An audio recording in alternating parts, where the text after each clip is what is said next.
Планируя съемки, я не особо задумываюсь о том, где они будут происходить. Для меня важнее модель. И сегодня я снимаю в мастерской «Королевы зеркал». Собственно говоря, она и в кадре. Девушка яркая, с типажной внешностью, со своими нюансами кожи и, что мне нравится более всего, абсолютно не богемная. Нормальная русская женщина с великолепной творческой харизмой и своим стилем. Идеальная героиня эпизода 217.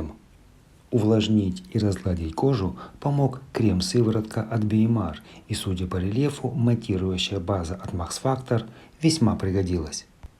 Плотный тон не вариант. Легкий флюид от Chanel с каплей фиксирующего геля от Perricone MD создают идеальную бархатную поверхность, выравнивая основной подтон кожи. Можно, конечно, пойти в тяжеловесные театрально-сценические техники с хорошей многоходовкой, включая спонж, спрей, промакивание пуховкой и так далее. Но в данном случае простое решение и лучше, и практичнее. То же самое и с проработкой нюансов. Корректором от Armani перекрываю детали, высветляю центр лица с очень аккуратной растушевкой. Мне важно сохранить естественность и баланс между иллюзией макияжа и реальной жизнью. Применение пудры необходимо, так как это визуально смягчает нюансы и незначительный рельеф. И продукт от Романовой, как всегда, великолепен.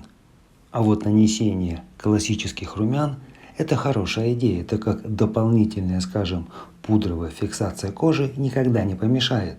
Но цвет от Estee Lauder вполне натурален, и зная, что следующий этап – это скульптирующая пудра, которая создает завершающую игру света и тени, я выбираю палетку от Эстрады. Важно помнить, что использование всевозможных визуальных иллюзий должно быть аккуратным и очень легким, чтобы не впадать в некую театральность. Честно говоря, я недолго думал, какой акцент будет основным в этом макияже. Бывают такие типажи, когда интуитивно руки сами делают всю работу. Я смешал стойкую матовую помаду от Max Factor и добавил немного красной помады от Pro Makeup Lab, чтобы смягчить интенсивность темного цвета. Ну а далее медленное и очень детальное нанесение. Выбор оттенка карандаша от Романовой продиктован серо-зеленым цветом глаз. Это правильно и по теории Итана, и по цветовой гармонии, тем более я не использовал базу на веках. И стойкий карандаш послужит хорошей подложкой. Главное – быстро растушевать, чтобы нанести тени от Chanel на все еще влажную поверхность. Сатиновая текстура идеально фиксирует карандаш, создавая прекрасный долгоиграющий эффект. Глаза глубоко посажены, и поэтому основная интенсивность цвета должна быть по контуру, в границах межреснички. Прорисовку Каяла сделал практически на автомате, и чтобы смягчить объем верхнего века, выполняю мою традиционную дымку. И здесь важно не уйти в глубину, а лишь создать легкую антигравитационную иллюзию. Перед началом съемки я планировал некую многоходовку с проработкой бровей, но по ходу пьесы решил слегка откорректировать форму и зафиксировать брови спреем. Оба продукта от Max Factor. Интенсивное прокрашивание ресниц тушью от Dior необходимо, чтобы визуально перенести акцент и отвлечь внимание от глубины складки века. Блеск для губ прекрасно увеличит объем, но разоблачит прорисовку. И в этом случае я предпочитаю матовый эффект.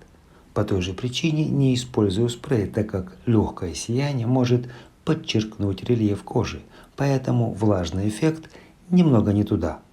А вот высветлить глубину складки века – это совсем другая история. Использую жидкие тени от Релуи и очень точечно наношу на подвижное веко, не выходя выше складки, так как это может подчеркнуть гравитацию, чего я старался избегать при помощи дымки. Поэтому при выборе макияжа всегда учитывайте индивидуальные нюансы. Удачи и красивых вам макияжей!